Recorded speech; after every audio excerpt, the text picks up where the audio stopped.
সুপ্রিয় দর্শক আসসালামু আলাইকুম, কেমন আছেন সবাই? আশা করি আল্লাহর রহমতে ভালো আছেন। চলে এলাম আজকে একটা নতুন রেসিপি নিয়ে। চলুন তাহলে দেখেন আজকে রেসিপিটি। আজকে বানিয়ে নেব সুজির তালের চুষি পিঠা রেসিপি। এর জন্য প্রথমে আমি তালগুলোকে সংরক্ষণ করে রেখেছিলাম। তালটাকে জাল দিয়ে এরকম সংরক্ষণ করা ছিল, ডিপ ফ্রিজে এটা রেখেছিলাম। এখন এটা ডিপ ফ্রিজ থেকে আমি 2 ঘন্টা আগে বের করে রেখেছিলাম। এখন এটাকে একটা ওভেন পাত্র বসে এখানে আমি তালের রস 2 কাপ মতো দিয়ে দিলাম।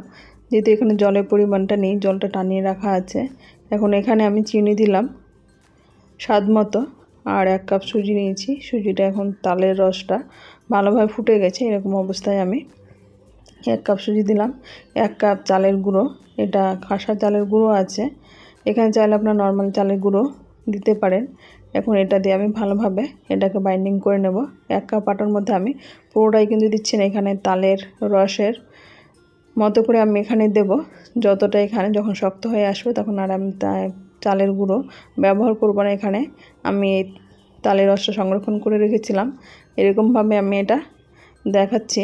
এখানে আমি কিছুটা উঠিয়ে রাখলাম একটা বাটির মধ্যে, আর এইদিকে আমি আটাটা দিয়ে একটা সফট ডো তৈরি করে নিলাম। এইদিকে ওভেন বন্ধ করে দিয়ে এখন এটা ঠান্ডা করে নেওয়ার পরে আটাটা এরকমভাবে আটার কালারটা চলে এসছে, যে সুজিটা ভালোভাবে সেদ্ধ হয়ে গেছে, এখন সফট মসৃণ একেবারে হয়ে গেছে। এখন এরকম হাতের মধ্যে নিয়ে এরকমভাবে চুষি পিঠাগুলো তৈরি করে নেব। এরকমভাবে আপনাকে এটা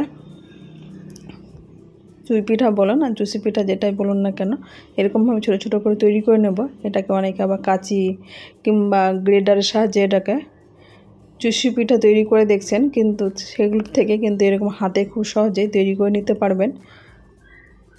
সবগুলো চুষি পিঠা এরকমভাবে তৈরি করে নিলাম। এটা একেবারে সেদ্ধ আটা তৈরি করা আছে বলে একেবারে নরম তুলতুলে হয়েছে চুই পিঠাগুলো। এরকমভাবে আমি সবগুলোই আটা যেগুলো আছে সেগুলো থেকে এরকম ঝেড়ে উঠিয়ে নিলাম একটা প্লেটের মধ্যে। এরকমভাবে সবগুলো পিঠা তৈরি হয়ে গেছে। এগুলোকে আপনি চাইলে একটা এয়ারটাইট কন্টেনারে ভরে নর্মাল ফ্রিজে এটা রেখেও মাসখানেক জুড়ে যখন মন চাইবে তখন দুধের মধ্যে এটা ফুটিয়ে নিয়ে খেতে পারেন। এখন এইদিকে আমি 1 লিটার দুধ নিয়েছি, দুধটা আগে থেকে আমার ঘন করে রেখেছি। হ্যাঁ, এটা দেখে বুঝতে পারছেন দুধটা অনেকটা ঘন করে রাখা আছে। এখন তালের পাল্পটা এখানে দিয়ে দিলাম। তালের পাল্পটা দেওয়ার সময় কিন্তু ওভেনটা একেবারে ফ্লেমটা কমিয়ে দিতে হবে। এরকমভাবে আমি ফ্লেম কমিয়ে দিলে তালের রস দেওয়ার পরে অনেকে ভাবেন যে দুধ ফেটে যাওয়ার সম্ভাবনা থাকে, সেটা কিন্তু দুধ কাটে না। এরকমভাবে দুধের মধ্যে তালের রস দিলে আর তালের রসটাকে আগে থেকে জাল করে রাখতে হবে। এখন ওইদিকে আমি ঘন করে তালের রসটাকে টানিয়ে নিলাম। এইদিকে আমি 1 লিটার দুধ নিয়েছি, সেই দুধটার মধ্যে আমি এখানে দিয়ে দিলাম 4টে এলাচ, লবঙ্গ, তেজপাতা অর্ধেক করে ছিঁড়ে আমি এই দুধটাকে এখানে ফুটিয়ে নেব, যাতে এলাচের ফ্লেভারটা খুব সুন্দর চলে আসে। এইদিকে যে আমি দুধটাকে তালের রস দিয়ে ফুটিয়ে রাখলাম, সেই তালের রসটা এখানে চাইলে আপনারা এরকমভাবে একটু ট্রাই করে নিতে পারেন, তালটা ভালো আছে কি না সেটা এখানে পরীক্ষা করে নিতে পারবেন। আমি এরকমভাবে জাল দিয়ে এখন যে দুধটা আমি ফুটিয়ে রাখছি সেই দুধের মধ্যে এটাকে আমি এখন দিয়ে দেব। এটা দেওয়ার সময় কিন্তু আঁচটা আমি একেবারে কমিয়ে রেখেছি। এখন এটা দিয়ে আমি ফুটিয়ে নেব তালের রসটাকে। হ্যাঁ, এটাকে ভালোভাবে ধুয়ে এখানে দিয়ে দেবো। এখানে তালের ফ্লেভারটা কিন্তু অনেক বেশি মজাদার হয়।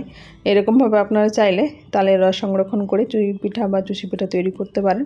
এখন এখানে আমি দিয়ে দিচ্ছি 1 কাপ মতো চিনি। এখানে চিনির পরিমাণটা আপনারা কম বেশি করে নিতে পারেন। আবার এখানে খেজুর গুড় সিজনাল, সেটা দিয়ে আপনি তৈরি করতে পারেন। আমি আজকে চিনি দিয়েই তৈরি করে নেব। এরকমভাবে দুধটা ভালোভাবে ফুটে গেছে, এরকম অবস্থা আমি চুই পিঠাগুলো দিয়ে দেবো। পিঠাগুলো অল্প অল্প দেব, আর এরকমভাবে আমি নাড়তে থাকবো। একেবারে দিলে এখানে নিচের দিকে তলানি লেগে দিতে পারে, যেহেতু এগুলো নরম এরকম সফট আছে, খুব সহজে এটা ভেঙে যাওয়ার সম্ভাবনা থাকে, তাই এটা হালকা হাতে এরকম আলতোভাবে নাড়তে হবে। আর চুই পিঠাগুলো এরকমভাবে দেবো একবার করে, আর অল্প অল্প করে এরকম নাড়তে থাকবো। এরকমভাবে দিতে দিতে এটা 5 মিনিটের মধ্যে কিন্তু পিঠাটা তৈরি হয়ে যায়, যেহেতু সেদ্ধ আটা আছে। এখানে সেদ্ধ হতে আর বেশি সময় দুধের মধ্যে জাস্ট ফুটবে, আর এরকম দিতে হবে। সবগুলো আমি এরকমভাবে দিতে থাকছি আর এরকম নাড়তে আছে।